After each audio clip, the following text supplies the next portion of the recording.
Xo'p, hammalarga salom o'rtoqlar. Sizlarni Texnikom kanalimizda ko'rib turganingizdan bag'oyat xursandmiz. Bugungi videomiz obunachilarimiz savoliga qaralgan holda shunaqa video bo'ladi. Videomiz nima haqida bo'ladi desanglar, mendan so'ragan odamlar bir emas, ikki emas, naq 3 ta odam shu haqida so'radi. Men esa bu 3 ta odamning savoliga bitta javob o'tib ketaman. Gapni ko'p cho'zmay videoga o'tamiz. Qani ketdik. Videoga o'tishdan oldin like buttonga bosish esdan chiqmasin. Xo'p, birinchi navbatda bizga kerak bo'ladigan narsa Google Chrome.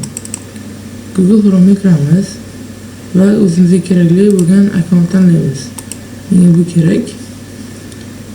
Keyin mana bu vkladka degan joyda past o'ng tarafda Nastroyed Chrome turadi. Shuni mishkani bitta bosasizlar, keyin mana bu yerda shunaqa narsa chiqadi. Ko'rinayotgan bo'lsa, bu yerda Smenit tema turibdi. Mana Smenit tema. Smenit temani bosamiz va mana bu yerda har xil siz xohlagan narsalar chiqadi. Misol deylik, mana shu trendda bo'lsa, menga yoqdi deylik. Bu mana shuni bosasiz.